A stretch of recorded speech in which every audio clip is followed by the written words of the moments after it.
journey. Respect the work. I need to be on top, so you know my worth. Yeah.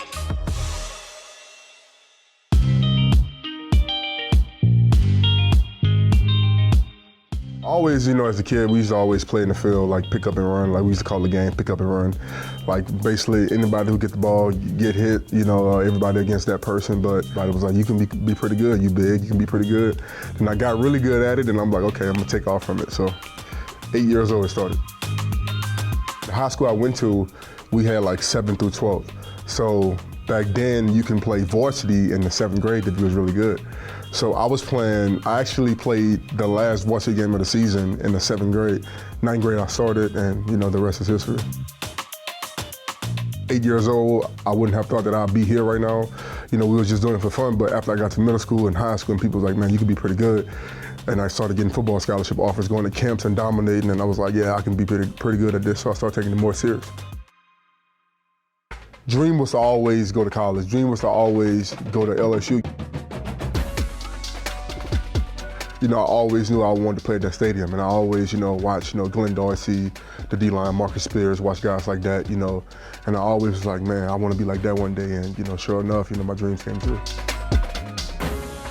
The most electrifying you'll see a stadium, like it's the best experience you'll get. A night game is, a game at LSU in period crazy, but a night game is unbelievable. Like nothing matches it, no NFL game, nothing.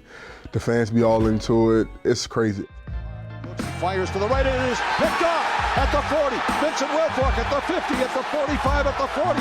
Vincent Wilfork. Man, first of all, I just want to congratulate Big Vince on being inducted into the Patriots Hall of Fame. That's an honor. Me and Vince connected when Brian Flores came down to the Miami Dolphins. We got up on a couple techniques, came to the field, worked some techniques with me. And ever since then, we kind of stayed in touch. We kind of speak the same language, so it's kind of easier to relate to him than some other people who probably don't know what he's talking about Vince. It's kind of easier to relate to him because I know what he's talking about. I had one of my closest friends, who passed away from a car accident. He was like one of the guys who was like, man, you gotta be like the biggest, swaggiest guy. And he had like a store he used to work at, and we used to go to the store, have our lip per diem, check at LSU, to spend it all on clothes. You should just go there and just buy clothes and buy style, buy swag. And it kind of took off from there. Then once I got to the league, I got some money in my pocket, and I started to invest into it. To me, your smile is everything, and what you have on is first impression for me. So I always want to, be stand out when it comes to that. So I think, and it's really no stopping from there. It's only going to get better and better. It means a lot to me being a bigger guy. I try to tell guys in the locker room, they're like, oh man, I don't want to get in the fashion. I'm like, bro, I'm telling you, bro, you should do it. But it means a lot when people come in and be like, man, we really like your swag. As a bigger guy, I can definitely see something like that definitely being a future for definitely. Actually, New York just had their fashion week, but of course we in football season, but just kind of definitely might be a post-career for real. Last question here. You're talking about Fashion Week in Paris, New York Fashion Week. Did you ever think about going with the overall look that Vince went with, just regular overall? I got a look. And did you ever try? Did you think you could pull that one off? You know what's crazy?